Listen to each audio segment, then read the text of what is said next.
Thank you very much, Lisa, for that kind introduction. Thank you, Walt, for hosting me, and for the Koplar family for showing me around this incredible facility, one of 5 facilities, well, actually in more facilities across Ontario and beyond. I also want to acknowledge, as Walt did, Keenan and your great work, and Ron Bedard from Dofasco, the backbone of the Canadian steel industry, the North American steel industry, and part of the global industry. Our country was built by steel workers such as those joining us here today, or I'm joining them rather. North America was built by workers like that. The world is built by workers like that. And it is entirely right that we're here with so many members of the government caucus joining for an important series of announcements. L'acier est à la fondation même du Canada. Et on aura besoin de beaucoup plus pour lancer les projets d'intérêt national qui s'étaleront sur les décennies à venir. L'acier sera aussi essentiel à nos projets d'infrastructure énergétique, nos ports, nos nouveaux corridors ferroviaires et commerciaux, la défense et nos centres de données sur l'intelligence artificielle. Mais nous devons d'abord surmonter certains grands défis immédiats. Yes, to get to where we need to go, we need to overcome some immediate challenges. In recent years, the global steel industry has been undergoing a fundamental shift.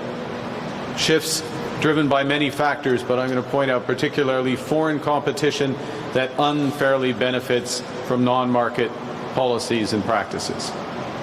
And now, the trade actions of the United States are further transforming global steel market dynamics and supply chains. Let's be clear. Canada will be one of the countries most impacted by these developments. It's because we are highly exposed to this fundamental restructuring that's happening in the global steel industry. We have substantial steel exports. We have very high per capita steel use. And we have a disproportionately open import market. In fact, we have one of the most open steel markets in the world. Imports supply almost 2/3 of current Canadian consumption of steel, compared to less than 1/3 for the United States and less than 1/6 for the European Union. And over time, we become too dependent on the United States as our biggest customer, with more than 90% of our steel exports going south of the border. So moving forward, we must diversify our trade relationships. And above all, we must rely more on Canadian steel for Canadian projects. And those shifts start today. In an increasingly unpredictable and unreliable world, we must focus on what we can control. Nous pouvons positionner nos industries pour qu'elles réussissent. Nous pouvons préparer notre main-d'œuvre. Avec le bon plan, nous pouvons contrôler notre destin économique. Nous devons agir maintenant pour que notre économie reste résiliente et forte, peu importe ce que feront les États-Unis ou tout autre pays. Canada has what the world needs. We're becoming an energy superpower, and we are a leader in the building blocks of a modern economy. From high value-added steel, to aluminum, to critical minerals, and artificial intelligence. And Canadians have just given governments the mandate to build big things, nation-building projects that will transform our economy. We have the potential to become our own best customer for steel, but we will lose that ability if we don't manage the profound transformation now underway in the industry. And to do that, we have to change the way we do things so we can better support our companies and our workers during this time of change. And that's why I'm proud to announce today that Canada's new government will do several things. First, we will take a series of measures to stabilize our domestic steel market and prevent harmful trade diversion arising from current trade tensions. Informed by the review of our steel trade arrangements that we announced last month, the following changes to tariff rate quotas will take effect by the end of this month.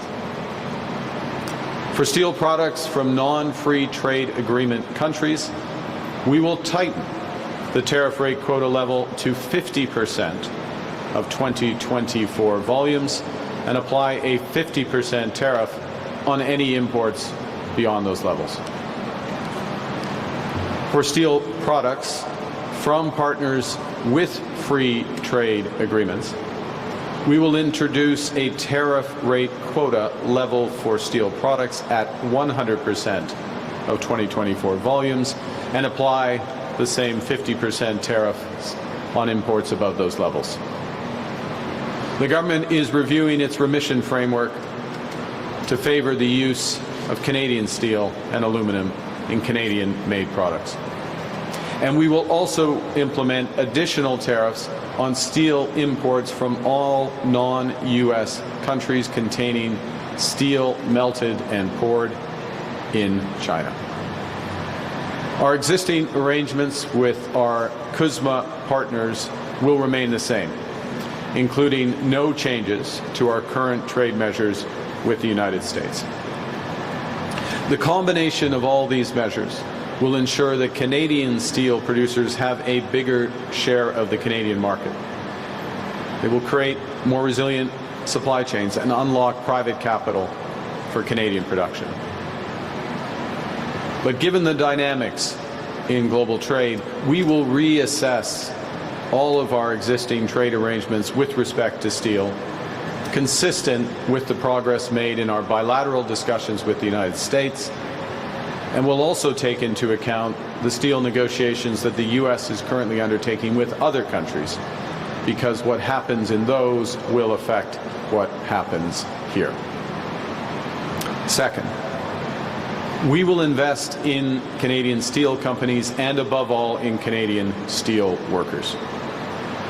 Building on previously announced enhancements to employment insurance and the EI work-sharing program, the Government of Canada will invest $70 million in labour market development agreements to provide training and income support for up to 10,000 affected steel workers. Through reskilling investments and increased worker supports, we will ensure workers have the skills and the support that they need to meet the future needs of this industry.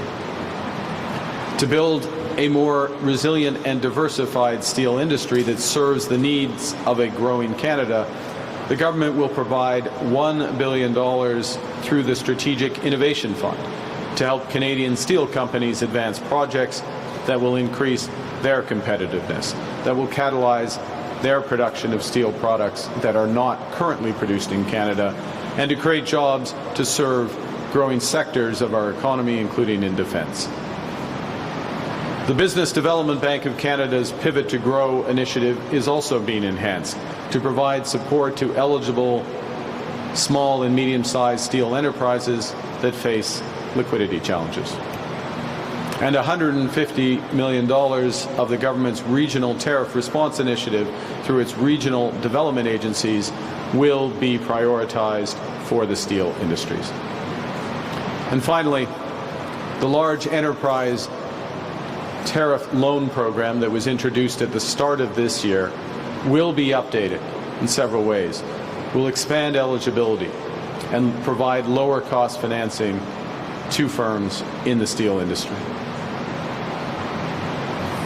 These changes will include reducing the minimum annual revenue requirements of borrowers from $300 million to $150 million, reducing the minimum loan size from $60 million to $30 million, extending the loan maturities from 5 to 7 years, reducing the initial interest rate, all while requiring companies to retain and reinvest in their workers. Through this series of measures, we'll help ensure that Canadian steel companies have the capital and the workers and the time to build the skills, the tools, the facilities to serve a growing Canada. Now, we will also prioritize using Canadian steel to build the big projects that we're undertaking, including millions of new homes, new ports, bridges, energy infrastructure, and investments in our security and defense capabilities. As we deliver on our mandate to build big things faster, we will ensure that Canadian steel and other Canadian materials are prioritized in that construction.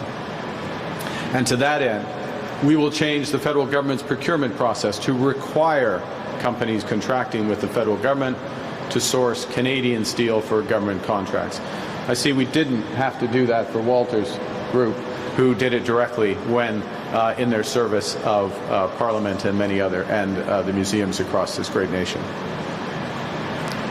C'est ce que notre plan pour bâtir un Canada fort permettra de faire. Nous allons de l'avant avec les investissements sans précédent dans l'énergie, l'infrastructure, la défense et la technologie. La loi sur l'unité de l'économie canadienne qui a récemment été adoptée permettra de réaliser de grands projets à une vitesse sans précédent en utilisant de l'acier, de l'aluminium et de minéraux essentiels canadiens et en tirant profit de l'expertise des travailleurs canadiens. Nous serons nous-mêmes notre meilleur client en créant davantage de carrières payantes chez nous et en augmentant notre production afin d'être mieux équipés pour rejoindre de nouveaux marchés en Europe et en Asie. To conclude, Canada's steel sector has a history of reinventing itself and reinvesting in itself at critical moments. After the Second World War, Canada built homes, factories, infrastructure at rates never seen before. And to meet that demand, the Canadian steel industry modernized rapidly and increased output substantially. Now we must pivot again. For Canada to build big things fast, we need our steel industry to advance, not retreat. Nous avons besoin d'une main-d'œuvre forte et qualifiée et un marché équitable et compétitif au Canada.